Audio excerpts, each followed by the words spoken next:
Okay, good evening everyone. I hope you guys are doing great. Today we'll discuss the amendments in chapter number 8. अब chapter number 8 में आपके पास तीन standards हैं. We have SA 800, 805 and 810. अब ये तीनों standards के अंदर ICAI ने अपने स्टडी मटेरियल में जनवरी में जो अपडेटेड वर्जन लॉन्च किया था उसके अंदर कुछ अमेंडमेंट्स इंक्लूड किए हैं. मतलब there are changes in the study material. तो ऐसा मान के चलिए इस लेक्चर में आपका SA 800 का रिवीजन हो जाएगा. एट द सेम टाइम क्या चेंजेस हैं वो समझ में आ जाएंगे. प्लस मेरे हिसाब से 800 पे अगर क्वेश्चन पूछना हुआ तो वो कौन से एरिया पे आपको क्वेश्चन पूछ सकता है, कुछ एक दो सैंपल क्वेश्चन स्टडी मटेरियल में वो भी डिस्कस कर लेंगे हम. और मेरे हिसाब से जो स्टडी मटेरियल में नहीं है उसके अलावा भी क्वेश्चन फॉर्मेशन हो सकता है, उसका आपको आइडिया पूरा प्रोवाइड कर देंगे. चलिए शुरुआत करते हैं आज SA 800 के साथ में. 800 क्या बोलता है? आप ऑडिट कर रहे हैं एक complete set of financial statements का. मतलब sir it's a complete set of financial statement that includes all the elements of financial statement. ये ना 805 से अलग कैसे है? 805 जब आप रिवाइज करेंगे पता चलेगा. उसमें ना आप लेट्स से बैलेंस शीट के अंदर सिर्फ रिसीवेबल को ऑडिट कर रहे होंगे या मे बी सिर्फ कैश फ्लो स्टेटमेंट एक पर्टिकुलर टाइटल को ऑडिट कर रहे होंगे. यहां पर वो बोल रहा है you are doing the audit of a complete set of financial statement. But difference क्या है सर? नॉर्मल स्टैट्यूटरी ऑडिट में एंड 800 वाले ऑडिट में डिफरेंस ये है, नॉर्मली फाइनेंशियल स्टेटमेंट जो बनाए जाते हैं उनका जो एप्लीकेबल FRF होता है वो जनरल पर्पस फ्रेमवर्क होता है. यहां पे उनका जो फ्रेमवर्क है वो क्या होगा? स्पेशल पर्पस फ्रेमवर्क होगा. मतलब it's a complete set of financial statement but उनको बनाने के लिए जो फाइनेंशियल रिपोर्टिंग फ्रेमवर्क है वो स्पेशल पर्पस फ्रेमवर्क है. मतलब हो सकता है कि लेट्स से कंपनी ने किसी एक थर्ड पार्टी के साथ में कोई कॉन्ट्रैक्ट वगैरह साइन किया होगा, वो कॉन्ट्रैक्ट को कंप्लाई करने के लिए उन्हें एक separate set of financial statements उस थर्ड पार्टी को बना करके प्रोवाइड करने हैं. तो उस कॉन्ट्रैक्ट में ना फाइनेंशियल स्टेटमेंट्स का फ्रेमवर्क क्या होगा वो डिफाइंड रहेगा. क्या अलग रहेगा वो डिफाइंड रहेगा. तो सर वो स्पेशल पर्पस फ्रेमवर्क का एग्जांपल बन सकता है. फिर सर कभी कभी क्रेडिटर्स वगैरह के केस के अंदर हमें ना कैश बेसिस ऑफ अकाउंटिंग करके सेपरेट फाइनेंशियल स्टेटमेंट्स बनाने पड़ सकते हैं. उसका अगर ऑडिट आप करेंगे तो वो SA 800 में कवर हो जाएगा. मतलब यहां पे जो फ्रेमवर्क है for accounting it is not general purpose, it is a special purpose. अब सर ये स्पेशल पर्पस जनरल पर्पस में डिफरेंस क्या होता है? आपको मालूम है general purpose framework is for common needs of all the major users. मतलब जो हमारे जनरल यूजर्स होते हैं ना, हमारे शेयर होल्डर्स एंड ऑल, उन सारे यूजर्स के कॉमन नीड्स के हिसाब से फाइनेंशियल स्टेटमेंट का फ्रेमवर्क जनरल पर्पस फ्रेमवर्क कहलाता है. बट अगर मान लो कोई स्पेसिफिक कॉन्ट्रैक्ट साइन किया होगा, कोई लोन अग्रीमेंट्स वगैरह साइन किए होंगे, अब उनके हिसाब से from that parties point of view अगर आपको separate set of financial statement बनाना है, ये उनके नीड्स के हिसाब से होगा, तो आपका फ्रेमवर्क क्या कहला सकता है? स्पेशल पर्पस फ्रेमवर्क कहला सकता है. Sometimes in case of big venture capitalist firms, जब वो लोग आपके कंपनी में पैसा इन्वेस्ट करते हैं तो वो रिक्वायरमेंट बना देते हैं कि भाई आप स्टैंडर्ड पर्पस वाला तो फाइनेंशियल स्टेटमेंट बनाने ही वाले हैं, हमने सिग्निफिकेंट इक्विटी कंट्रीब्यूशन किया है और एक मेजर स्टेक हम होल्ड करते हैं आपके बिजनेस के अंदर, हमारे इंटरनल रिपोर्टिंग पर्पस के लिए आप एक सेपरेट फ्रेमवर्क फॉलो करने वाले हैं, वो लोग डिफाइन करके आपको देंगे. That is generally called as special purpose framework. तो कैन आई से यहां पे रीड कीजिएगा नाम, ऑडिट पूरे फाइनेंशियल स्टेटमेंट्स का ही होने वाला है but they are prepared in accordance with a special purpose framework. अब अगर आप देखेंगे इस स्टैंडर्ड में चेंज क्या है वो मैं आपको बताते जाऊंगा, पर एक स्टैंडर्ड का पूरा फ्लो जो है आपको रिवीजन के फॉर्म में पूरा एक्सप्लेन कर देता हूं. मतलब it's not a regular lecture, वो हमने डिटेल में कवर किया है. यहां पे हम 800 को थोड़ा रिवाइज करेंगे लॉजिकल फ्लो में. जहां जहां चेंज है आप नोटिस करेंगे हमने हमारे कंसाइज बुक के अंदर उसको प्रॉपर्ली एक बॉक्स में इंक्लूड कर दिया है. कंसाइज बुक Jan 25 में ही अपडेट होकर के आया था, तब तक हमारे पास अपडेटेड ICAI मटेरियल आ गया था, तो हमने सीधा कंसाइज बुक के अंदर डायरेक्टली अपडेटेड स्टडी मटेरियल को ही पिक कर लिया है. तो आपके यहां पे प्रॉपर अमेंडमेंट्स ऑलरेडी कवर्ड है. जो एडिशनल चीजें इंक्लूड की है ना उसको हमने एक प्रॉपर बॉक्स के अंदर हाईलाइट करके रखा है ताकि आपको आइडेंटिफाई करना आसान हो जाए कहां कहां पर एक्चुअली में मेजर चेंजेस थे स्टडी मटेरियल के अंदर in the old version and the new version. अभी के लिए let's start with the very basics. 800 के अंदर what is general purpose framework, what is special purpose framework. आइए come to page number 8.2. you will see a difference between special purpose framework and general purpose framework. एक sentence पढ़िए. एक ऐसा FRF that is design to meet common financial information needs, मतलब general users के जो needs होते हैं और वाइड रेंज ऑफ यूजर्स, वो फ्रेमवर्क जनरल पर्पस फ्रेमवर्क कहलाता है। बट अगर कोई स्पेसिफिक यूजर्स के लिए बनाया जाए separate set of financial statement, तो वो स्पेशल पर्पस फ्रेमवर्क कहलाएगा। कहना इसे बेसिक सा डिफरेंस है, वो सर जनरल यूजर्स के लिए, ये स्पेसिफिक यूजर्स के लिए। अच्छा, एग्जांपल्स क्या हो सकते हैं? पिछले पेज पे आइए 8.1 पे कुछ एग्जांपल्स आपको देखने को मिलेंगे। Sir there is a cash basis of accounting. अब क्या था, पहले स्टडी मटेरियल में लिखा हुआ था cash receipts and disbursement basis, कुछ नहीं, वही लॉजिक है उनका। Cash basis of accounting and cash flow information which is required to be prepared for creditors, उनके लिए separate set of financial statement बनाया होगा, उसका ऑडिट अगर करना है 800 में कवर हो जाएगा। या सर कोई कॉन्ट्रैक्ट साइन किया होगा आपने, कोई बॉन्ड रहेगा, लोन एग्रीमेंट्स वगैरह रहेंगे, कोई ग्रांट वगैरह मिला होगा स्पेसिफिक प्रोजेक्ट के लिए, अब उनकी रिक्वायरमेंट होंगे, अब हमारे इस पर्पस के हिसाब से फाइनेंशियल स्टेटमेंट्स को बनाइए तो वो हमारे स्पेशल पर्पस में कवर हो जाएगा। या क्लासिक एग्जांपल जो रेगुलेटर्स होते हैं, like for example in case of banking companies जो आरबीआई है, in case of insurance companies IRDAI है, एनबीएफसी के केस में आरबीआई वापस एग्जिस्ट करता है। अगर रेगुलेटर चाहता है कि आप उनके पॉइंट ऑफ व्यू से कोई separate set of financial statement बना करके उसका ऑडिट करवाएं, तो वो कहां पर कवर हो जाएगा? 800 सीरीज के अंदर ऐसे 800 में कवर हो जाएगा। मतलब complete set of financial statement है, पर ध्यान रखना जो फ्रेमवर्क है, फाइनेंशियल रिपोर्टिंग फ्रेमवर्क जिसके बेसिस पे अकाउंटिंग हुआ है ना, वो framework is not a general purpose, it is special purpose. वो जनरल पर्पस होता तो 800 सीरीज में नहीं आता, वो आपके नॉर्मल 200 से 700 वाला जो पूरा एसएस लिखा हुआ है ना, बेसिक 210 में वो कवर हो जाता है। Is the difference between special purpose framework and general purpose framework with the help of example clear to you. Exam point of view से ये जो एग्जांपल्स है ये काफी इंपॉर्टेंट है, वो एमसीक्यू में पूछ सकते हैं, या स्पेशल पर्पस फ्रेमवर्क में अलग क्या होता है, एग्जांपल्स दीजिए, ये भी एक क्वेश्चन बन सकता है। तो आपको डिफरेंस बताना आना चाहिए और 2-3 एग्जांपल्स आइडियली आने चाहिए। अब क्वेश्चन ये बनता है, याद करो जब आपको 700 पढ़ाया था तो क्या बोला था, याद है क्या? जनरल पर्पस फ्रेमवर्क भी दो टाइप के हो सकते हैं, थोड़ा अगर आपको याद होगा। One was called as fair presentation framework, one was called as compliance framework. अब वो जनरल पर्पस के कैटेगरीज थे, तो स्पेशल पर्पस के अंदर भी क्या आपका कंप्लायंस फ्रेमवर्क हो सकता है, क्या आपका फेयर प्रेजेंटेशन फ्रेमवर्क हो सकता है? बिल्कुल अलाउड है। वो जो जनरल पर्पस के दो कैटेगरीज थे, सेम दोनों कैटेगरीज यहां पर भी रहने वाले हैं। रिमेंबर, ये जो है देखिए 800 डिफाइन करता है special purpose framework is design to meet the information need of specific users and remember this FRF can be either fair presentation or compliance. मतलब सिंपल सी बात है, जनरल पर्पस फ्रेमवर्क ये दो कैटेगरीज थे, fair presentation framework and compliance framework. याद है क्या? फेयर प्रेजेंटेशन के अंदर आपको एप्लीकेबल एफआरएफ के बियॉन्ड जाकर के एडिशनल डिस्क्लोजर देना अलाउड था, आपको डेविएट डिपार्ट करना अलाउड था। कंप्लायंस फ्रेमवर्क में हम बोलते थे फाइनेंशियल स्टेटमेंट्स आर प्रिपेयर्ड, यहां पे एडिशनल डिस्क्लोजर्स अलाउड नहीं थे, आपको डेविएशन डिपार्ट करना अलाउड नहीं था। ये था हमारा compliance framework versus fair presentation framework. अब वो जनरल पर्पस हो या स्पेशल पर्पस फ्रेमवर्क हो, दोनों के अंदर ये दोनों ऑप्शन एग्जिस्ट करेंगे। तो ऐसे आपको एमसीक्यू में पूछ सकता है। ये ना स्पेशल पर्पस फ्रेमवर्क वाला फाइनेंशियल स्टेटमेंट बनाया गया है, उसमें सिर्फ फेयर प्रेजेंटेशन फ्रेमवर्क होना कंपलसरी है क्या? नहीं, फेयर प्रेजेंटेशन भी हो सकता है या कंप्लायंस भी हो सकता है। रिमेंबर, दोनों ऑप्शन अलाउड है। तो बेसिक मीनिंग हो गया स्पेशल पर्पस फ्रेमवर्क का, it can be fair presentation or compliance. Examples हो चुके हैं एंड दोनों का डिफरेंस हो चुका है। इसी देखो बॉक्स में ना एक आपको एक एडिशनल पैराग्राफ मिलेगा, जो देखो क्या बोलता है यहां पे। ऑडिट के लिए जो वर्ड फाइनेंशियल स्टेटमेंट बोला है ना, इसका मतलब होगा mark the word a complete set of special purpose financial statement. मतलब सुनिएगा शांति से, सर जो हमारे फाइनेंशियल स्टेटमेंट्स हैं, लेट्स से पहले उनको दो कैटेगरी में डिवाइड कर लेते हैं। एक हो गया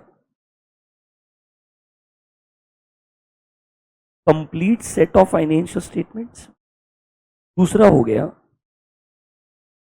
complete set of financial statements, दूसरा हो गया स्पेसिफिक एलिमेंट्स और अकाउंट बैलेंसेस। मतलब यहां पे आप ना पूरे financial statement, balance sheet, PNL, cash flow statement, notes to accounts, और एसओसी सब कुछ कवर कर रहे हो, that is called as complete set. अगर मैं सिर्फ लेट्स से बैलेंस शीट के इन्वेंट्री को चेक कर रहा हूं, रिसीवेबल को चेक कर रहा हूं, that is a specific account balance. Normally जो कंप्लीट सेट का ऑडिट आप करते हो, ये कहां कवर होता है? आपके 210 में कवर होता है। मतलब आपका 200 टू 700 अप्लाई किया जाता है। अब इस कंप्लीट सेट में भी दो ऑप्शन आपके पास में, क्या दो ऑप्शन है आपके पास में? अगर आपका फ्रेमवर्क जनरल पर्पस फ्रेमवर्क है, आपका फ्रेमवर्क क्या है? जनरल पर्पस फ्रेमवर्क है, तो आपके लिए स्टैंडर्ड जो है वही आपके 210 मतलब 200 टू 700 एप्लीकेबल रहेंगे, कोई फर्क नहीं पड़ने वाला है। बट यही अगर आपका फ्रेमवर्क क्या हो गया? स्पेशल पर्पस हो गया। क्या हो गया आपका? Special purpose. तो आपके लिए कौन सा ऐसे एप्लीकेबल हो जाएगा? SA 800 एप्लीकेबल हो जाएगा। क्या एप्लीकेबल हो जाएगा? SA 800। अब अगर मैं बोलूं कोई स्पेसिफिक एलिमेंट का ऑडिट होगा, अकाउंट बैलेंस का ऑडिट होगा, ये आपको अगले अमेंडमेंट में पता चलेगा, उसके लिए एक अलग से ऐसे दिया। कौन सा? SA 805। कौन सा ऐसे दिया है? SA 805। Look at the name of 805 for 1 minute reference के लिए। स्पेशल कंसिडरेशन, जब आप ऑडिट कर रहे हो सिंगल फाइनेंशियल स्टेटमेंट का, स्पेसिफिक एलिमेंट का, अकाउंट का या आइटम ऑफ फाइनेंशियल स्टेटमेंट का, तो आपके लिए जो स्टैंडर्ड एप्लीकेबल होता है वो 805 एप्लीकेबल होता है। मतलब मुझे बोला है बैलेंस शीट में सिर्फ रिसीवेबल का ऑडिट करना है, बैलेंस शीट में सिर्फ इन्वेंट्री का ऑडिट करना है, तो मेरे लिए 805 एप्लीकेबल है। सर फाइनेंशियल स्टेटमेंट में सिर्फ CFS चेक करके रिपोर्ट देने का है, तो 805 एप्लीकेबल रहेगा। मतलब 805 के अंदर भी ना दोनों फ्रेमवर्क आ सकते हैं। It can also be general purpose framework और it can be special purpose framework. अगर मान लो स्पेसिफिक एलिमेंट या अकाउंट बैलेंस चेक कर रहे हो, उसके अंदर भी स्पेशल पर्पस फ्रेमवर्क है, तो मैंने बताया था it will be a combination of 800 plus 805, दोनों का कॉम्बिनेशन होगा। 800 की रिक्वायरमेंट्स भी आएगी एंड 805 की रिक्वायरमेंट्स भी आएगी, बिकॉज 800 बोलता है स्पेशल पर्पस फ्रेमवर्क क्या होता है। But remember 800 actually focuses on special purpose, but जो फाइनेंशियल स्टेटमेंट होता है वो क्या होता है? कंप्लीट सेट होता है। वो क्या होता है? Complete set. स्पेसिफिक पार्ट जो है वो 800 में कवर नहीं होता, वो कहां कवर होता है? 805 में। तो कैन आई से जब 805 पढ़ेंगे तो 800 का रेफरेंस वापस से आएगा और बताएगा अगर मान लो एक स्पेसिफिक एलिमेंट चेक कर रहे हो, उसका फ्रेमवर्क अगर स्पेशल पर्पस है तो 805 भी आएगा एंड 800 भी आएगा, दोनों का कॉम्बिनेशन यूज करना चाहिए। ये पूरा अंडरस्टैंडिंग रेगुलर लेक्चर्स में आपको दिया है। आई होप आपको रिवीजन करके समझ में आ गया होगा। मतलब क्या है सर? उस पैराग्राफ में जाइए, वहां ये बोलता है 800 में जब वर्ड फाइनेंशियल स्टेटमेंट यूज किया जाएगा, इसका मतलब है complete set of financial statement जिसको बनाया गया है on the basis of special purpose framework. And obviously financial statement में आपको मालूम है balance sheet, P&L, cash flow statement, notes to accounts के साथ साथ में एक वर्ड आता है ना, याद है वर्ड? नोट्स के लिए रिलेटेड नोट्स। वो रिलेटेड नोट्स में क्या आता है आपको ऑलरेडी मालूम है। It includes summary of significant accounting policies and other explanatory information. अच्छा, एक सिंपल सी चीज है, हर फ्रेमवर्क जो होता है, लेट्स से फॉर एग्जांपल अगर आप इंडियन गैप फॉलो कर रहे हो तो हमारा applicable FR fair presentation framework हो गया, तो उसमें क्या आ गया? AS और इंड AS प्लस शेड्यूल 3 आ गया। ऐसे कि अगर आपका US गैप के हिसाब से अकाउंटिंग करना होगा, आयरलैंड गैप के हिसाब से अकाउंटिंग करना होगा, हर फ्रेमवर्क के रिक्वायरमेंट्स अलग होते हैं। उनके कंप्लीट सेट में क्या आएगा क्या नहीं आएगा, हर फ्रेमवर्क का अपना डेफिनेशन होता है। तो the requirement of applicable FRF will determine the format and content of financial statement and क्या कंप्लीट सेट में आएगा क्या नहीं आएगा, ये वो फ्रेमवर्क डिसाइड करेगा। क्योंकि यहां पे फ्रेमवर्क कौन सा है? स्पेशल पर्पस है। अगर जनरल पर्पस होता तो हम क्लियरली बोलते balance sheet, P&L, cash flow statement, notes to accounts, SOC, इतनी चीजें आएगी। अब हो सकता है US GAAP does not require all 5, let's say Ireland GAAP does not require all 5, it may require something extra, something less. तो कहना इसे वो फ्रेमवर्क के हिसाब से कंप्लीट सेट का डेफिनेशन क्या होते जाएगा? बदलते जाएगा। बट रिमेंबर पूरे 800 के अंदर ऑडिट किसका हो रहा है? उस फाइनेंशियल स्टेटमेंट का जो कंप्लीट सेट है, बट उसका फ्रेमवर्क क्या है? स्पेशल पर्पस फ्रेमवर्क है। क्या आपको इतना बेसिक पार्ट समझ में आया क्या? This is like an overview of SA 800 कि ये कंप्लीट सेट कवर करता है, बट फ्रेमवर्क कौन सा है? Special purpose framework. ओके, अब वो 800 में आपको बताएगा कि भाई ऐसा एंगेजमेंट एक्सेप्ट करने के पहले क्या सोचना चाहिए। तो कैन आई से 800 में मेजर चीजें क्या फोकस की है? What aspects you should keep in mind before accepting the engagement? What important points you should keep in mind while planning and performing the engagement? And obviously reporting वाला part, that is forming and reporting an opinion on financial statement. तो मतलब यहां से आगे discussion 3 part में होगा। एक आएगा एक्सेप्टेंस के राउंड, दूसरा आएगा planning and performance of audit के राउंड, एंड तीसरा आएगा रिपोर्टिंग के round. This part is actually nothing but your reporting part. तो कहना इसे 800 में ओवरव्यू के बाद में 3 ही चीजों पे फोकस है। किस किस के ऊपर? एक्सेप्टेंस ऑफ एंगेजमेंट, दूसरा प्लानिंग एंड परफॉर्मेंस के अंदर क्या एडिशनल चीजें फोकस करनी है। रिमेंबर ऑडिट सेम है, 200 से 700 वाले ऐसे एज अप्लाई होंगे, बस 800 में बताएगा अगर स्पेशल पर्पस फ्रेमवर्क हुआ तो अलग क्या आएगा, क्या एडिशनल चीज ख्याल में रखनी है, उतना ही 800 में लिख के दिया है। इसीलिए 800 में पूरा ऑडिट नहीं आएगा, रेफरेंसेस आएंगे अदर एसेस के आपके लिए। Is this clear to you? ठीक है, नीचे आइए। अब कैन यू सी रिक्वायरमेंट्स, तीन ही चीजें ऐसे में, एक्सेप्टेबिलिटी ऑफ एफआरएफ। अब एक नए एंगेजमेंट को एक्सेप्ट करते वक्त क्या चीज आपने ख्याल में रखनी है? बहुत सिंपल से ना 3 पॉइंट लिख करके दिए। ये तीनों पॉइंट भी आपके मटेरियल में अभी भी मिसिंग है। उन्होंने क्या किया, ये 3 पॉइंट के अराउंड दिख रहा है पैराग्राफ A5 टू A8, वो A5 से A8 में गए, एक्सप्लेनेटरी इंफॉर्मेशन को उठाया, कंट्रोल C कंट्रोल V कर दिया, वो भूल गए, वो लिखने से पहले 3 पॉइंट लिखने चाहिए थे। I hope you are understanding this. Explain करता हूं, सुनिए, कोई अमेंडमेंट नहीं है उसके अंदर, as it is same content पूरा का पूरा। आप नोटिस करेंगे there is no box here. 2 minute में पूरा ओवरव्यू देता हूं, सुन लीजिए शांति से। नॉर्मली जब कोई ऐसा एंगेजमेंट है जहां पे स्पेशल पर्पस फ्रेमवर्क फॉलो किया गया है, तो मैंने ऐसे एंगेजमेंट को एक्सेप्ट करने से पहले जनरली अदर 210 की कुछ प्री कंडीशंस होती है, सेम वैसा ही प्री कंडीशंस एफआरएफ जो है वो एक्सेप्टेबल है कि नहीं। याद है कि प्री कंडीशन में पॉइंट होता है whether the applicable FRF is acceptable or not, management ने क्या सोच के वो एफआरएफ चूज किया था। ये सब चीजें जो 210 में कंसिडर करते हैं ना, इधर भी स्पेशल पर्पस फ्रेमवर्क होने की वजह से आपने स्पेसिफिकली कंसिडर करनी है। Number 1, what is the purpose, ये स्पेशल पर्पस फ्रेमवर्क है ही क्यों, कौन सी थर्ड पार्टी है जिसकी वजह से ये स्पेशल पर्पस फ्रेमवर्क फॉलो कर रहे हैं, who are the intended users, मतलब मुझे क्लियरली पता होना चाहिए 3 चीजें। नंबर 1, द पर्पस जिसके लिए ये स्पेशल पर्पस फाइनेंशियल स्टेटमेंट बनाया जा रहा है। दूसरा, कौन इंटेंडेड यूजर्स है जिससे कॉन्ट्रैक्ट साइन किया होगा, रेगुलेटर होगा, who is that third party जिसके लिए बनाया जा रहा है, एंड मैनेजमेंट ने क्या स्टेप्स लिए ये डिसीजन लेते वक्त कि हां ये स्पेशल पर्पस फ्रेमवर्क को इस तरीके से एक्सेप्ट करके आगे बढ़ना चाहिए। देखो, who prepares the financial statements? Management. General purpose framework को, स्पेशल पर्पस फ्रेमवर्क को फाइनेंशियल स्टेटमेंट कौन बनाएगा? मैनेजमेंट बनाएगा। तो इधर भी फाइनेंशियल स्टेटमेंट मैनेजमेंट ने बनाया, तो मुझे उनसे पूछना है क्या स्टेप्स आपने लिए हैं ये डिटरमाइन करने के लिए कि आपका स्पेशल पर्पस फ्रेमवर्क क्या है, एक्सेप्टेबल है कि नहीं है। आइडियली ये तीनों चीजें हमने एंगेजमेंट एक्सेप्ट करने के पहले कंसीडर करनी चाहिए। ऑब्वियसली इसके अराउंड हमें क्वेश्चंस पूछने पड़ेंगे, क्या रेगुलेटर का रिक्वायरमेंट है क्या, मतलब इंटेंडेड यूजर रेगुलेटर है क्या, क्या कोई कॉन्ट्रैक्ट साइन किया क्या थर्ड पार्टी से, इस वजह से आपको स्पेशल पर्पस फ्रेमवर्क फॉलो करना पड़ रहा होगा। वो स्पेशल पर्पस फ्रेमवर्क में स्पेशल क्या है, may be accounting cash basis पे है क्या, अक्रूवल बेसिस के बजाय, may be valuation of certain assets अलग होने वाला है क्या, what is the difference in this framework, ये सब आपको जानना पड़ेगा। ये जानने बिना आपने ऐसे एंगेजमेंट को एक्सेप्ट नहीं करना चाहिए। This is what you should keep in mind before accepting the engagement where financial statements are prepared as per special purpose framework. बात समझ में आया क्या? मैं आपसे रिक्वेस्ट करूंगा यहीं पर ना आपने 3 पॉइंट लिख लेनी चाहिए, जो कंसिडरेशन लिखे हुए ना आपके नॉलेज के लिए, अंडरस्टैंडिंग के लिए। Just mention 3 points here, A, B and C।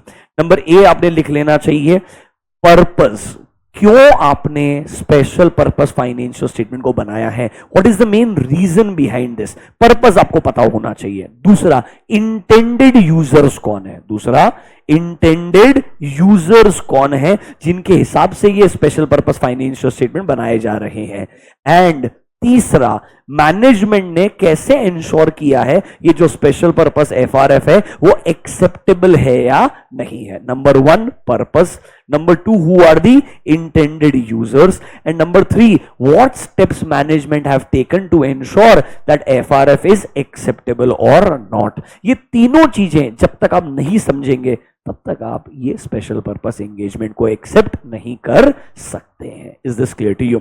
अब इसके अराउंड कुछ पॉइंट लिख के दिए हैं, आइए रीड करके क्लोज करते हैं। 1-2 पॉइंट ही लॉजिकल है। देखिए सर, सबसे पहले जो एप्लीकेबल एफआरएफ आप लोग फॉलो करने वाले हो, क्या वो ऑथराइज्ड है क्या? ऑथराइज मतलब एक्सेप्टेबल है कि नहीं है? किसने बोला है कि आपको एफआरएफ फॉलो करना है? फॉर एग्जांपल, क्या लॉ या रेगुलेशन में प्रिस्क्राइब्ड है ये एफआरएफ, या कोई रेगुलेटर ने बोला होगा कि आपने उनकी रिक्वायरमेंट्स को मीट करने के लिए स्पेशल पर्पस फ्रेमवर्क को फॉलो करना है? कभी कभी कोई कॉन्ट्रैक्ट वगैरह हो सकता है या कोई थर्ड पार्टी के साथ अग्रीमेंट हो सकता है जिसके हिसाब से आपको स्पेशल पर्पस फ्रेमवर्क देखने को मिला होगा। इंपॉर्टेंट चीज जो है ना वो पॉइंट नंबर 5 एंड 6 में लिख के दिए। 1 2 3 4 आर योर एग्जांपल्स ओनली कि भाई इंटेंडेड यूजर्स कौन है, पर्पस क्या है, वही चीजों को लिखने का ट्राई किया। 5 6 में 2 चीजें इंपॉर्टेंट बोली है। एफआरएफ जो स्पेशल पर्पस बनाया है उसके अंदर नॉर्मली वो एट्रीब्यूट्स होने चाहिए जो एक ऐसे 210 वाले एंगेजमेंट में होते हैं। मतलब नॉर्मली 210 वाला एंगेजमेंट हमें क्लियरली बोलता है कि भाई जो एफआरएफ है, याद है क्या, उसका फाइनेंशियल स्टेटमेंट्स एक्सेप्टेबल है कि नहीं है। नंबर 2, प्रिपरेशन करने का जिम्मेदारी मैनेजमेंट का होगा। फिर सर क्या इसको प्रॉपर एक रिटर्न अग्रीमेंट बना के लिखने की जरूरत है या नहीं है। मतलब you need to understand whether 210 के जो कैरेक्टरिस्टिक्स है सेम वैसे ही नेचर के कैरेक्टरिस्टिक्स है कि नहीं है। देखो, the acceptability of FRF is determined by considering क्या वो एग्जिबिट करता है वही एट्रीब्यूट्स जो नॉर्मली 210 की रिक्वायरमेंट्स में दिया गया है। रिमेंबर, ये डिसीजन जो है ये एक मैटर है प्रोफेशनल जजमेंट का। मतलब वो सर्कमस्टेंसेस में कॉन्ट्रैक्ट क्या बोलता है, अग्रीमेंट क्या बोलता है, लीज का कॉन्ट्रैक्ट क्या बोलता है, या रेगुलेटर क्या बोलता है, उनके सर्कमस्टेंस को समझते हुए, फ्रेमवर्क का बेसिक्स पढ़ते हुए आपको अपने प्रोफेशनल जजमेंट के बेसिस पे डिसाइड करना है whether the special purpose framework is acceptable or not. Simple चीज। नंबर 1, स्पेशल पर्पस फ्रेमवर्क क्यों बनाया जा रहा है, पर्पस क्या है। नंबर 2, इंटेंडेड यूजर्स कौन है, मैनेजमेंट ने कैसे इंश्योर किया ये एक्सेप्टेबल है। मतलब क्या इसके अंदर बेसिक 210 वाले बेसिक रिक्वायरमेंट्स है कि नहीं है। अल्टीमेटली ऑडिटर का प्रोफेशनल जजमेंट होगा ये डिसाइड करने में कि भाई मैनेजमेंट ने तो फ्रेमवर्क चूज कर लिया, मुझे ऑडिट करना है कि नहीं करना है, एंगेजमेंट एक्सेप्ट करना है कि नहीं करना है, ये मेरे प्रोफेशनल जजमेंट के हिसाब से डिसाइड करूंगा। अब क्योंकि यहाँ पे एक भी अमेंडमेंट नहीं है इसलिए मेरे को chances from exam point of view काफी कम लगता है। बट ये एक्सेप्टेबिलिटी इज योर 800 में 3 पॉइंट में से पॉइंट नंबर 1। दूसरा आता है planning and performance of audit. बहुत ही आसान है, उसमें छोटा सा अमेंडमेंट भी है।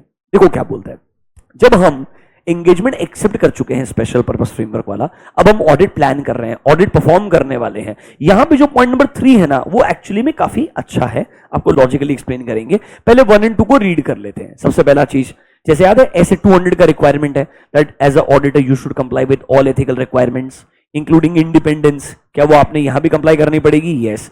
जो जो नॉर्मल ऑडिट में ऐसे रेलेवेंट होते हैं क्या आपने उन्हें कंप्लाई करना पड़ेगा? हाँ। ऑब्वियसली आपको मालूम है कुछ कुछ ऐसे के रिक्वायरमेंट्स अगर एप्लीकेबल नहीं होंगे तो ऑब्वियसली आपको वो ऐसे कंप्लाई करने की जरूरत नहीं है। Let's say no related party transactions are involve तो 550 का इतना एप्लीकेशन नहीं आएगा। सब्सिक्वेंट इवेंट्स एग्जिस्ट नहीं करते लेट्स से तो 560 का रेलेवेंस नहीं आएगा।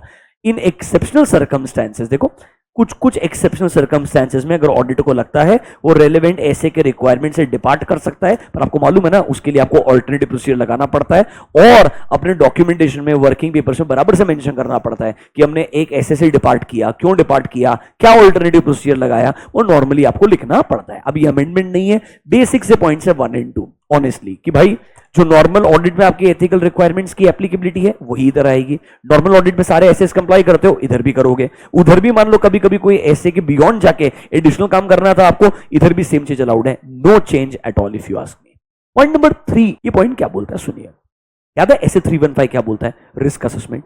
हमको आइडेंटिफाई करना पड़ता है, असेस करना पड़ता है एंटिटी के बिजनेस एनवायरनमेंट को, बिजनेस को, ये ढूंढने के लिए कि कहां कहां पे मे बी सिग्निफिकेंट रिस्क हो सकता है। It includes basically risk assessment procedure. तो इन्होंने क्या बोला, कभी कभी ऐसा हो सकता है कि कोई कॉन्ट्रैक्ट है उसके अंदर कुछ इंपॉर्टेंट प्रोविजंस होंगे, कुछ इंपॉर्टेंट इंटरप्रिटेशंस होंगे, कोई इंपॉर्टेंट रिक्वायरमेंट्स होंगे। Let's say for example company के एसेट्स के वैल्यूएशन को लेकर के कुछ असम्पशंस होंगे। मान लो फॉर एग्जांपल वो कॉन्ट्रैक्ट में ना क्लियर नहीं होंगे, थोड़े ओपन एंडेड होंगे। अब आप उस वजह से क्या कर रहे हो, वैल्यूएशन का जो प्रिंसिपल है अपने फाइनेंशियल स्टेटमेंट उसको चेंज कर रहे हो।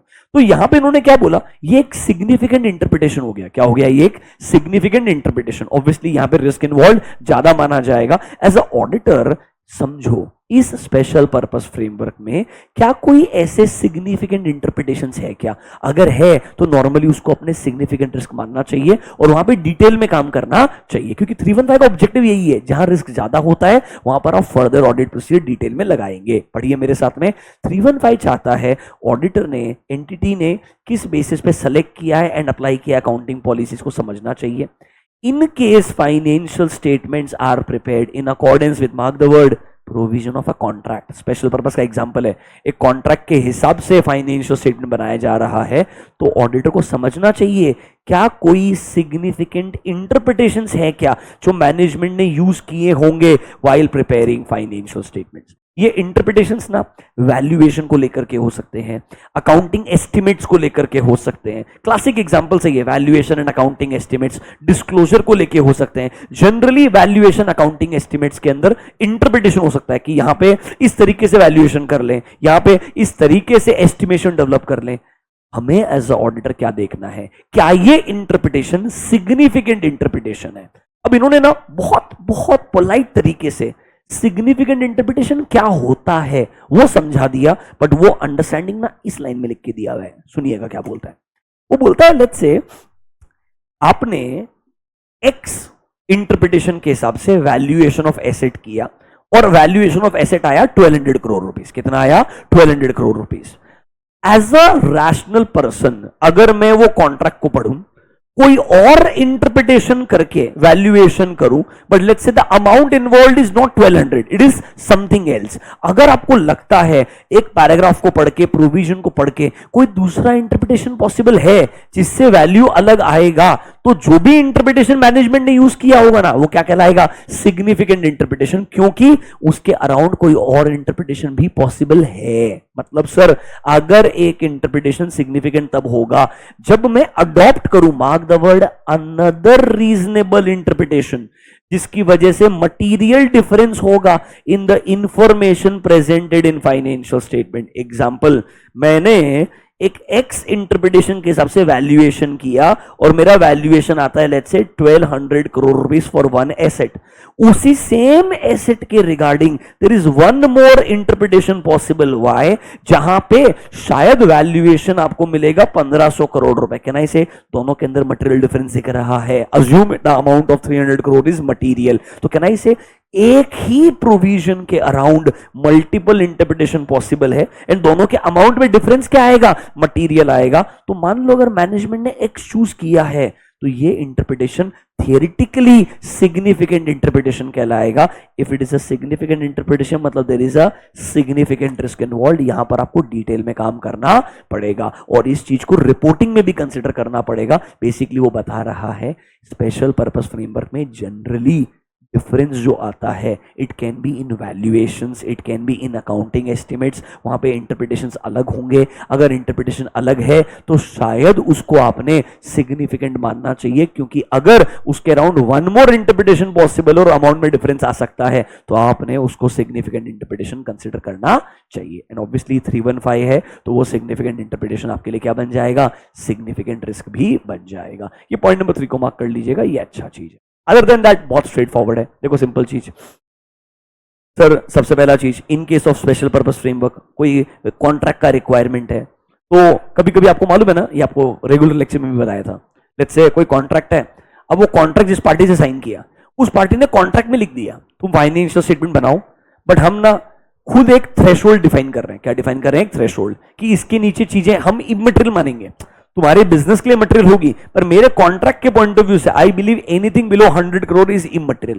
तो उन्होंने कॉन्ट्रैक्ट में मटेरियलिटी को डिफाइन कर दिया होगा। दैट इज अ थ्रेशोल्ड, मतलब इंटेंडेड यूजर्स के साथ में मैनेजमेंट ने अग्री कर लिया होगा ऑन अ थ्रेशोल्ड, जिसके बिलो स्टेटमेंट्स क्या कहलाएंगे?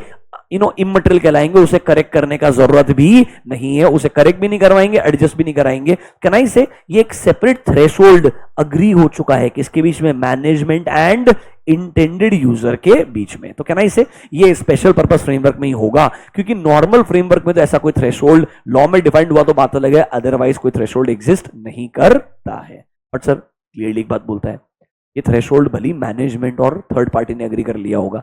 एज अ ऑडिटर क्या मेरे लिए 320 एप्लीकेबल है मटेरियलिटी? यस। क्या मुझे मटेरियलिटी के हिसाब से सेपरेट अपने टॉलरेबल एररेबल डिफाइन करने चाहिए? हाँ सर। ऐसा threshold will not relieve the auditor कि वो 320 के रिक्वायरमेंट को फुलफिल ना करे। 320 के हिसाब से overall materiality and performance materiality आपको बनाना ही पड़ेगा, वो ऑडिट के हिसाब से। इनका थ्रेशोल्ड ना उन्होंने अपने हिसाब से बना के रखा होगा कि भाई जब तुमको गलतियां मिले ऑडिट के अंदर उसको एडजस्ट मत करना। ये मैनेजमेंट और थर्ड पार्टी ने एग्री कर लिया था। दिस वाज अग्रीड, मैनेजमेंट में agree with the intended user about a threshold, जिसके नीचे वो दोनों इमटेरियल अज्यूम करेंगे। मैं बस कॉन्ट्रैक्ट में पढ़ लूंगा, इफ रिक्वायर्ड थर्ड पार्टी से कंफर्मेशन ले लूंगा, उसको मैं इमटेरियल मानूंगा, पर मेरे ऑडिट में मटेरियलिटी नॉर्मली 320 के हिसाब से होना ही चाहिए।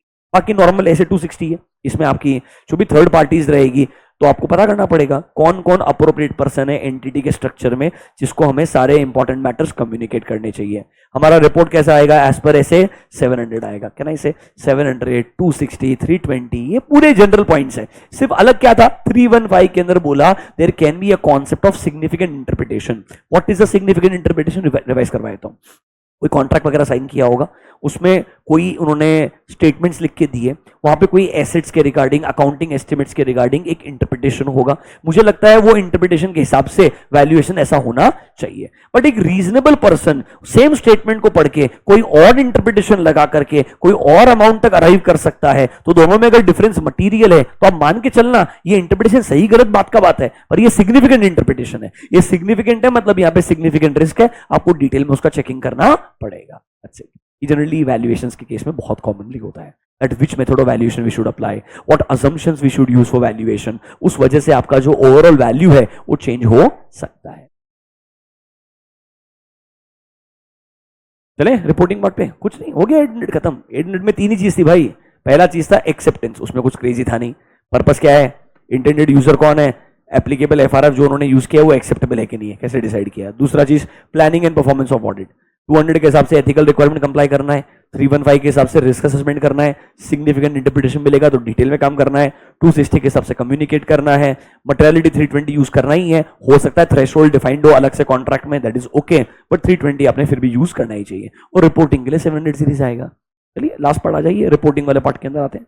यहीं पर मेजर अमेंडमेंट है। आप एक चीज नोटिस करेंगे, मैंने रेगुलर लेक्चर में भी क्लियरली बोला था, पूरे 8 मिनट सीरीज में 800, 805, 810 में जो रिपोर्टिंग वाला पार्ट है ना, उधर आईसीआई ने भी थोड़ा शॉर्टकट लगाया। कुछ कुछ चीजें जो इंक्लूड करनी चाहिए थी उन्होंने एक्सक्लूड कर दी अपने स्टडी मटेरियल में, जो हालांकि बेयर ऐसे में था। अब वो चीज को उन्होंने इंक्लूड किया है। कुछ कुछ बेयर ऐसे के भी बियॉन्ड है, क्योंकि नए एसेज आ गए। लाइक फॉर एग्जांपल 701 कैम आ गया, तो कैम का रेफरेंस ना पुराने एसेज 800 वगैरह में नहीं थे। बट ऑब्वियसली ऑडिट आप कर रहे हो, लिस्टेड कंपनी का ऑडिट रहा तो उसके अंदर आइडियली कैम का एप्लीकेशन आ जाता है। फिर एसए 720 अगर आपको पता रहेगा, वो याद है क्या, अपना information content in annual report, other information, वो वाला पार्ट हो गया। तो वो एडिशनल चीजें लिख करके दी है बहुत स्ट्रेट फॉरवर्ड, डरने का कोई जरूरत नहीं है। चलिए लेट्स गेट स्टार्टेड।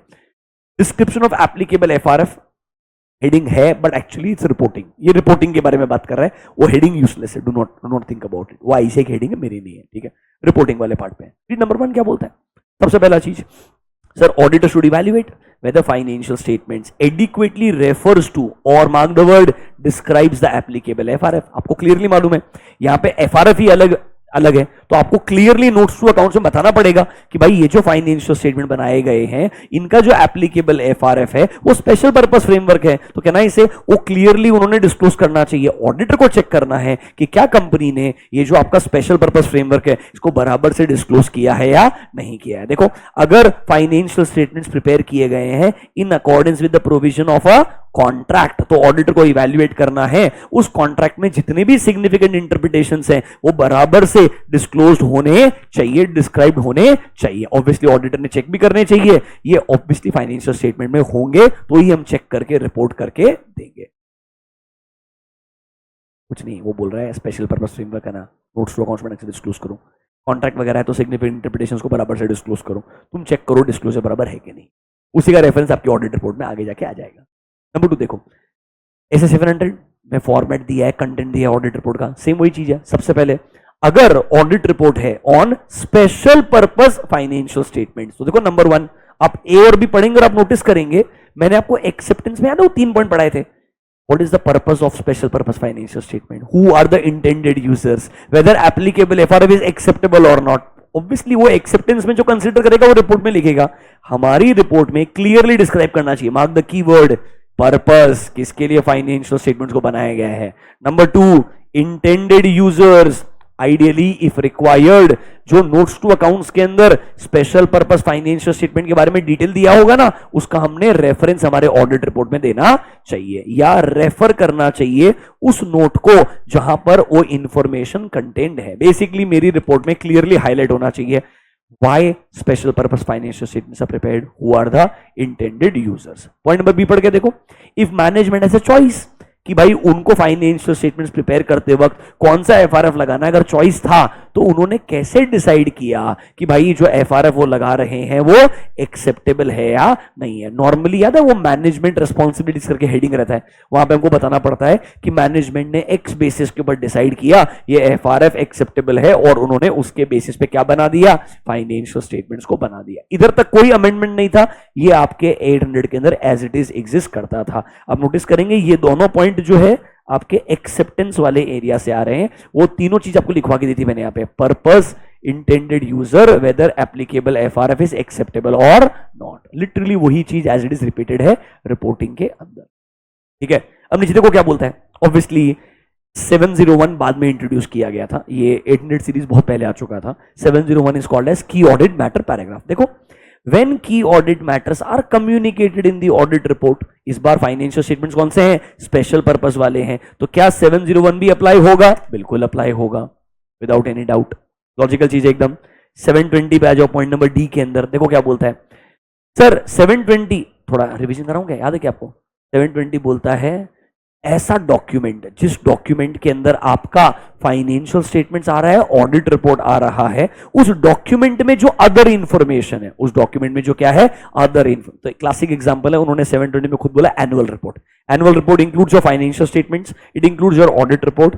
हो सकता है उस एनुअल रिपोर्ट में कुछ फाइनेंशियल स्टेटमेंट्स रिलेटेड या कोई अदर इंफॉर्मेशन जो उन्होंने एनुअल रिपोर्ट में लिखा हुआ है, it may be misleading, it may be inconsistent with your understanding, it can B inconsistent with the financial statements, तो आपको उसके रिगार्डिंग रिस्पॉन्सिबिलिटी एक्सेप्ट करके अपनी ऑडिट रिपोर्ट में इंपैक्ट कंसिडर करना चाहिए। और हमारी ऑडिट रिपोर्ट में हेडिंग भी आती है कि हमारी रिस्पॉन्सिबिलिटी रिगार्डिंग अदर इंफॉर्मेशन क्या होती है। याद आया क्या 720?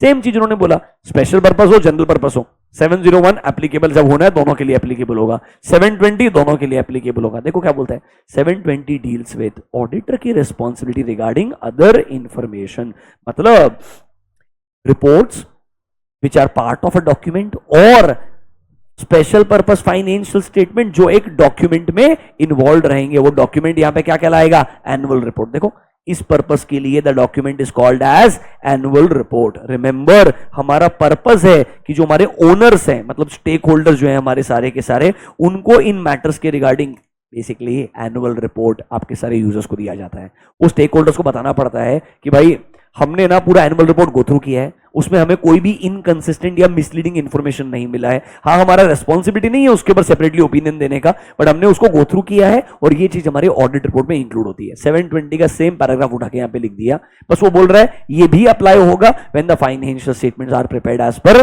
Special purpose framework. ठीक है, नीचे देखो पॉइंट नंबर ई में एक वर्ड आएगा सिमिलर स्टेक होल्डर्स। अब सुनो, याद करो, general purpose versus special purpose.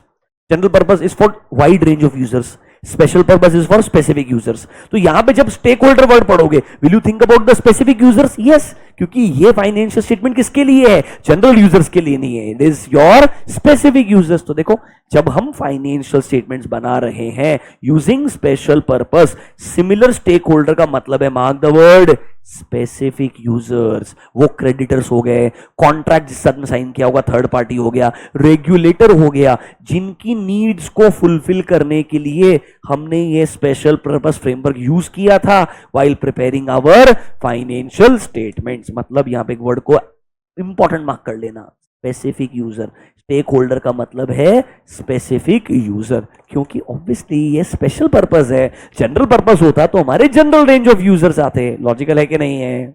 Okay, यहां से एक लाइन को मार्क कीजिएगा, इंपॉर्टेंट, ये ढंग से सुनिएगा।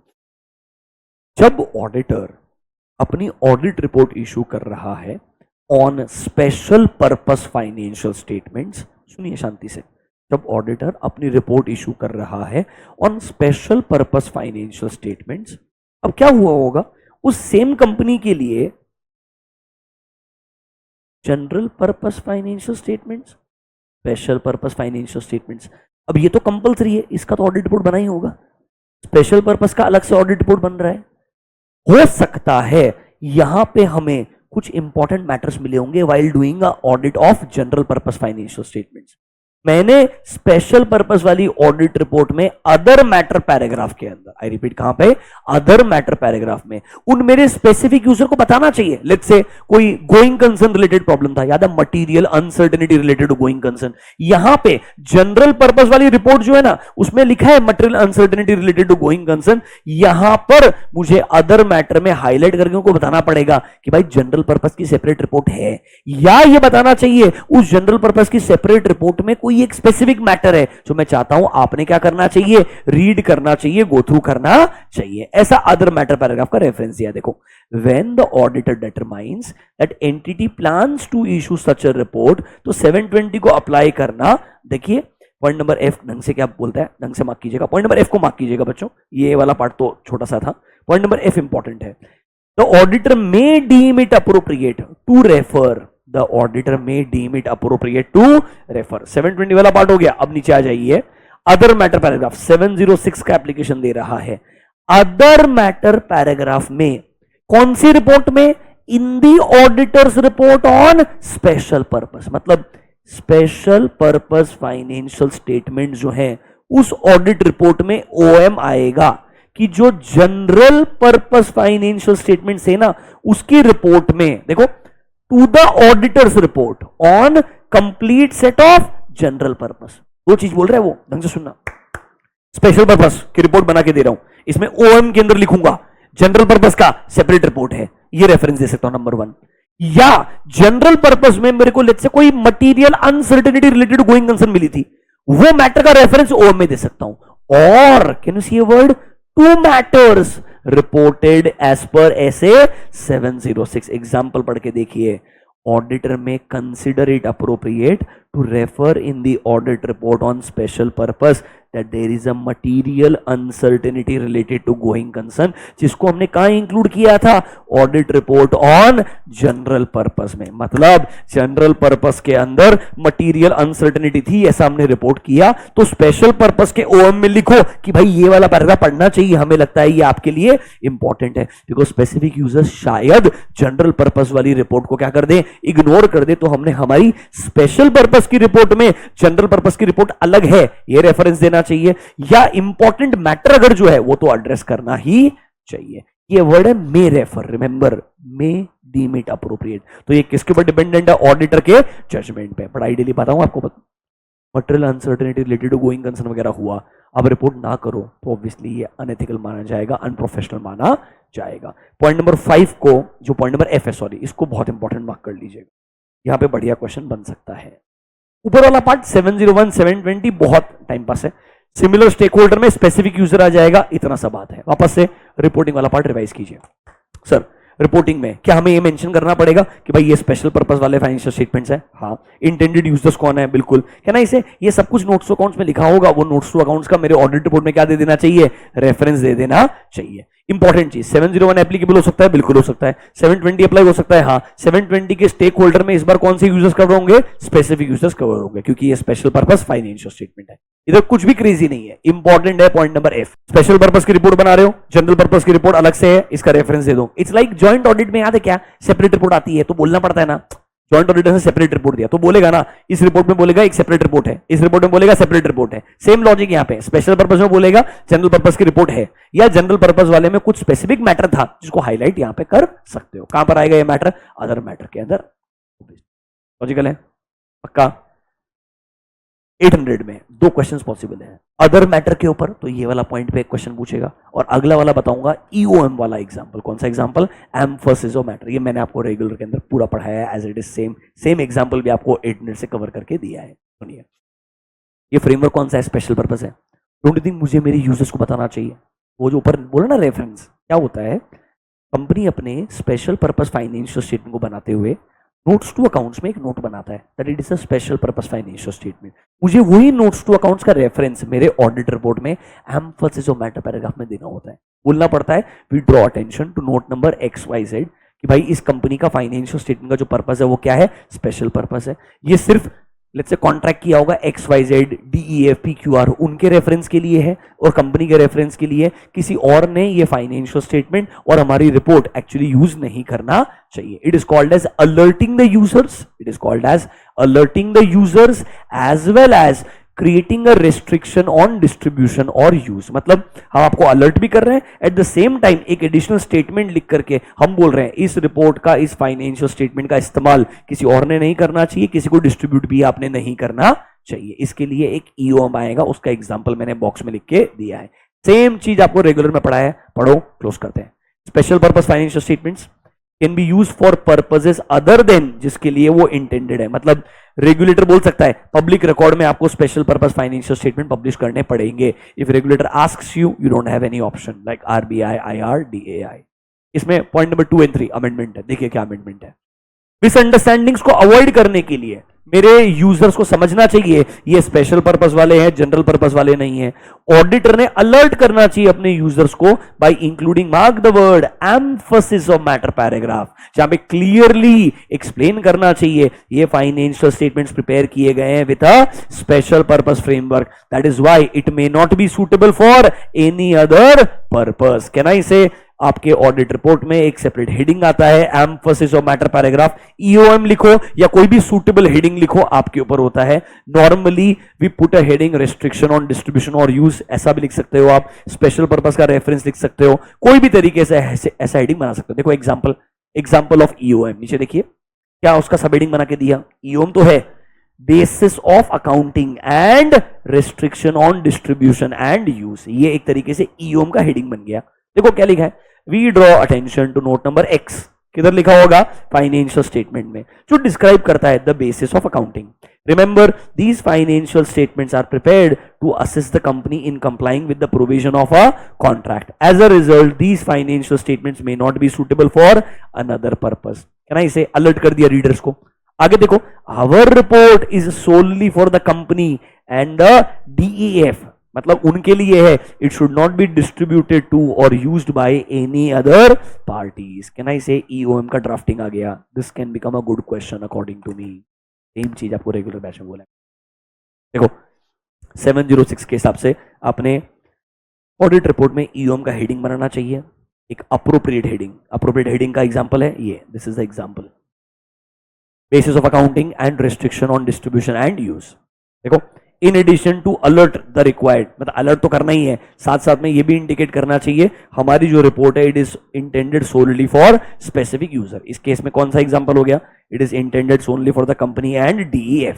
और आगे बोल देना चाहिए we are restricting the distribution और use of our report for any other purpose. कुछ नहीं, वो जो लिखा है ना उसका एक एग्जाम्पल नीचे दी, एग्जाम्पल पढ़ लिया, ईओएम का अंडरस्टैंडिंग आ जाएगा। ठीक है, खत्म हो गया, कुछ भी नहीं, पूरा 8 minute start to end literally. अब आप इसको रिवीजन बोलो, पूरा पढ़ना बोलो, मैं आपको बार बार यही बोलता हूँ, 50 मिनट में पूरा पार्ट कवर हो गया। ऑब्वियसली रेगुलर के अंदर मैं 2-4 एग्जांपल और डिस्कस करता, एक आध स्टैंडर्ड फॉर्मेट और डिस्कस करता। हालांकि ये रिवीजन है, इसमें मैं आपको 1-2 क्वेश्चन डिस्कस कर दूंगा ताकि आपको समझ जाएगा एग्जाम पॉइंट ऑफ व्यू से कैसा क्वेश्चन आएगा और मैंने आंसर कैसे देना चाहिए। अभी के लिए from exam point of view, जब आप खुद से पढ़ रहे हो कहां फोकस करोगे। सबसे पहले examples of special purpose framework important है, ये आपको आने ही चाहिए। Difference between general purpose framework, special purpose framework आना चाहिए। Difference between general purpose framework, special purpose framework आना चाहिए। रिमेंबर, वो आपको एमसीक्यू में ट्रिक कर सकता है। 800 में कंप्लीट सेट ही आता है या स्पेसिफिक अकाउंट बैलेंस एलिमेंट भी आ सकता है। कंप्लीट सेट ही आता है। Remember, specific account balance element 805 में जाएगा, 800 में नहीं आएगा। एक्सेप्टेंस वाला पार्ट बहुत इजी है, कोई अमेंडमेंट नहीं है। आई डोंट सी कि बहुत इंपॉर्टेंट है एग्जाम पॉइंट ऑफ व्यू से, you can just read it and ignore. Planning and performing the audit, इसमें 315 वाला पॉइंट को मार्क करना। सिग्निफिकेंट इंटरप्रिटेशन क्या होता है, वो सिचुएशन दे देगा, कैलकुलेशन करके अमाउंट में डिफरेंस बता देगा और पूछेगा ये 800 के हिसाब से क्या है, तो आपको पता चलना चाहिए ये क्या है, सिग्निफिकेंट इंटरप्रिटेशन है, क्योंकि अनदर इंटरप्रिटेशन पॉसिबल है और डिफरेंस भी आ रहा है दोनों के इंफॉर्मेशन में, इस वजह से हम उसको क्या बोलेंगे, सिग्निफिकेंट इंटरप्रिटेशन बोलेंगे। इतना सा अमेंडमेंट है। नीचे आ जाइए, डिस्क्रिप्शन ऑफ एप्लीकेबल एफआरएफ, यहां पे जरूर एक क्वेश्चन बन सकता है। इस बार वो क्या करेगा ना, 4 मार्क का क्वेश्चन बनाएगा, आपसे एक्सपेक्ट करेगा आप पॉइंट नंबर 2 जो है उसको डिटेल में लिखें। पॉइंट नंबर 2 को मार्क कर लीजिएगा एज इंपॉर्टेंट। अब 2 के अंदर ए और भी तो एज इट इज है कि जब मैं ऑडिट रिपोर्ट बनाऊं ऑन स्पेशल पर्पस, तो भाई नॉर्मली रेफरेंस तो आएगा ही ना पर्पस कि भाई स्पेशल पर्पस कौन सा है, इंटेंडेड यूजर कौन है, मैनेजमेंट ने कैसे डिसाइड किया एप्लीकेबल एफआरएफ एक्सेप्टेबल है कि नहीं है। अलग क्या है, कैम वाला पार्ट भी आएगा क्या, बिल्कुल आएगा। 720 की रिस्पॉन्सिबिलिटी भी आएगी क्या, बिल्कुल आएगी। रिमेंबर अदर मैटर वाला पॉइंट, इस पे स्पेसिफिक एमसीक्यू या 3 मार्क का क्वेश्चन बनाया जा सकता है जब मुझे अदर मैटर में लिखना पड़ेगा we have also audited the financial statements of XYZ which were prepared for general purpose, या उनके अंदर ही हमने रिपोर्ट में लिखा था that there is a material uncertainty related to going concern। ये अदर मैटर में क्या होता है ना, कोई मैटर जो मेरे ऑडिट रिपोर्ट से रिलेटेड है, मेरी रेस्पॉन्सिबिलिटी से रिलेटेड है, मेरे ओपिनियन से रिलेटेड है, जो मैं यूजर्स को बताना चाहता हूं which I believe are fundamental for their understanding, वो अदर मैटर पैराग्राफ में आ जाता है। ये एग्जांपल ओएम का जरूर याद रखिएगा। और जो सबसे बट ऑब्वियस क्वेश्चन है वो ईओएम वाला क्वेश्चन है, because this can be A drafting question. Proper यही ड्राफ्टिंग करने के लिए बोल देगा एज इट इज, कुछ नहीं, बहुत आसान है, बेसिक ईओएम है यार। नोट्स टू अकाउंट्स का रेफरेंस देना है, बताने का स्पेशल पर्पस या कॉन्ट्रैक्ट का एग्जांपल दे दो, हमारी रिपोर्ट सिर्फ इन दोनों के लिए सूटेबल है, किसी और के लिए सूटेबल नहीं है। Okay, should I show you some questions? हमारे अपडेटेड Q&A के अंदर 800 रिलेटेड कुछ 1-2 क्वेश्चंस हैं, जरा डिस्कस कर लेते हैं।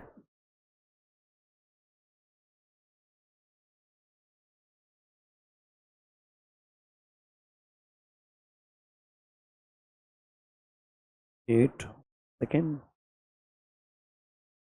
चैप्टर नंबर 8, ऐसे 800 related questions.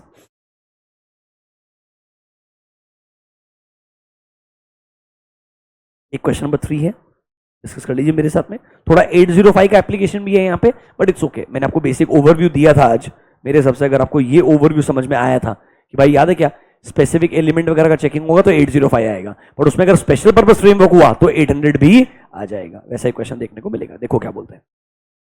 CAM Surya is the auditor of financial statement of an entity which is prepared in accordance with the financial reporting provision of a contract, मतलब special purpose framework है। Is also offered audit of trade receivables appearing in above FS, मतलब trade receivable is a specific account balance, trade receivable is a specific account balance जिसको बनाया गया है as per special purpose. देखो financial statement contract के हिसाब से बनाया है, उसमें आपको ऑल्सो ऑफर्ड, मतलब पूरे फाइनेंशियल स्टेटमेंट का ऑडिट तो करना ही है। He is also offered the audit of trade receivable, मतलब नॉर्मल कंप्लीट सेट का स्पेशल पर्पस 800 ऑडिट तो आएगा ही आएगा। फिर 805 के हिसाब से ट्रेड रिसीवेबल का भी ऑडिट करना है। कहना इसे 2 अलग अलग एंगेजमेंट्स हो गए।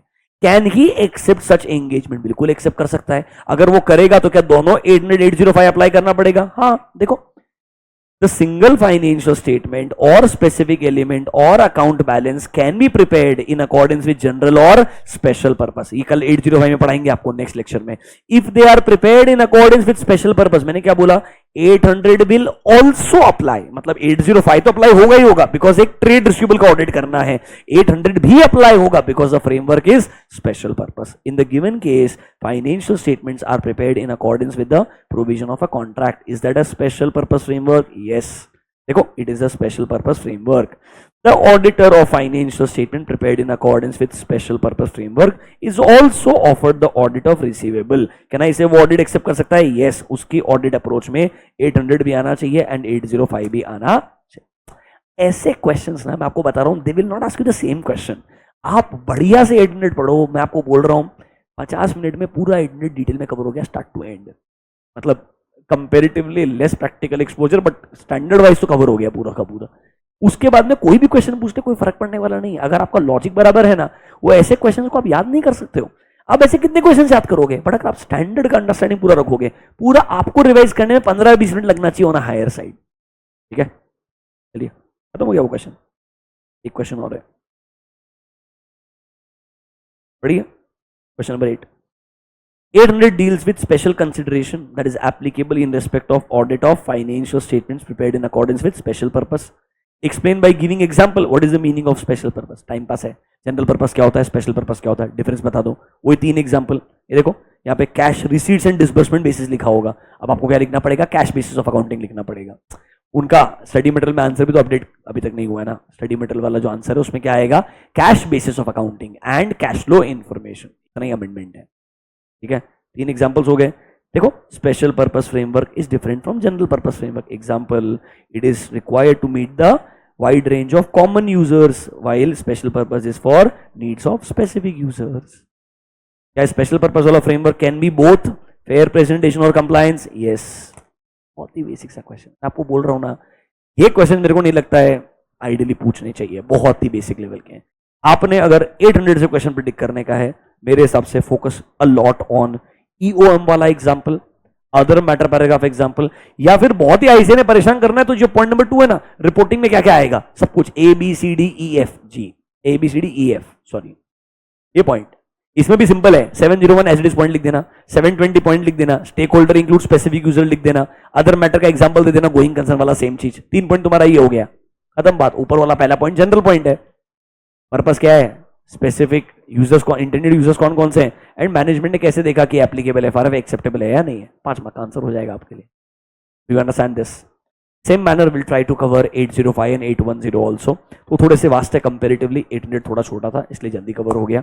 बट इसी तरीके से हम अमेंडमेंट भी कवर कर लेंगे जो बॉक्स में दिए हुए हैं. एट द सेम टाइम पूरा आपको स्टैंडर्ड का फ्लो भी समझा देंगे विद रिस्पेक्टिव एग्जाम क्वेश्चन जो आ सकते हैं. अभी good, that's all from my side for essay 800.